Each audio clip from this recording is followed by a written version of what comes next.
Todo este proceso de crisis sanitaria en el que han entrado ahí, digámoslo así, de manera un poco metafórica, en colisión, ¿no? Dos naturalezas virales, el COVID e Internet, lo que ha provocado es una aceleración de procesos que ya eran previos a la pandemia. Si hacemos un repaso a lo que ha sido la historia de los medios de comunicación, cuando empezó el cine, bueno, el cine se consumía en salas, que eran salas públicas, ¿no?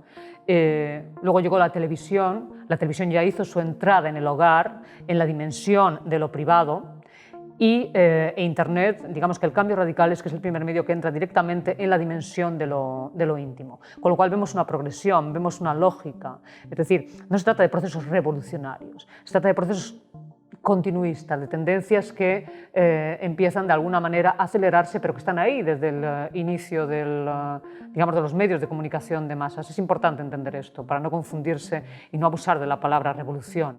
Uno de los procesos también de largo recorrido que estamos viendo ahora de alguna manera culminados es una progresiva pérdida de distancia, tanto física como simbólica, con las pantallas. Si nos vamos ya al terreno propio de Internet, a las pantallas del ordenador o de manera aún más clara, a la pantalla del móvil, ahí lo que se produce es una pérdida de distancia tanto física como simbólica con la pantalla.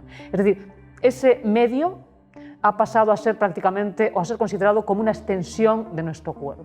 Esta pérdida de la distancia obviamente conlleva un riesgo y es que se pierde también la distancia crítica. Prácticamente, cuando nosotros vemos un reality show en televisión, somos perfectamente conscientes de que estamos ante un proceso de mediación, ante un proceso de representación y lo sentimos como algo externo.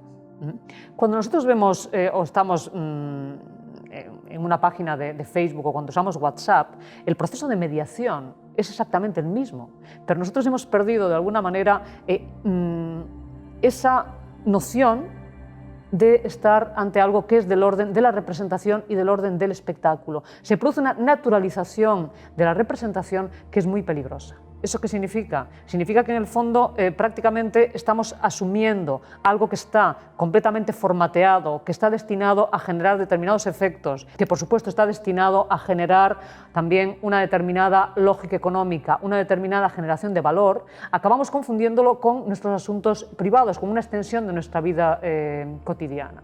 Una de las cuestiones que salta a la vista para todos, porque todo el mundo lo ha experimentado, es que de repente esta pandemia, desde el punto de vista discursivo, se ha vivido prácticamente filtrada a través de un único medio, de Internet. Ha habido una especie de déficit discursivo monumental, porque desde el momento en que todo el relato llega a través de un único filtro, con determinados condicionantes, a través de un medio de comunicación que no es solo un medio de comunicación, que es un medio de socialización, que es también un medio de representación, que es un modo narrativo muy particular.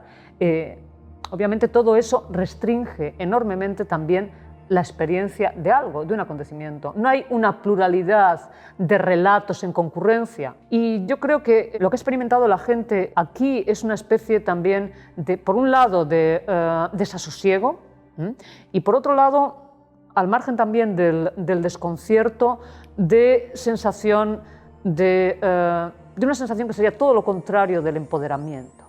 Internet es un medio de comunicación y como todos los medios de comunicación tiene su lógica. Es una lógica económica y es una lógica de poder, al margen del servicio que pueda prestar a una determinada sociedad. Y una de las grandes cuestiones que plantea todo el proceso actual de digitalización masiva, de virtualización, es también la nueva dimensión que adquiere eso que se denomina de muchas maneras, ¿no? Que se denomina directo, que se denomina presencialidad, etcétera, etcétera. Lo que va a ocurrir aquí es que se va a reinventar el directo y se va a reinventar lo no mediado.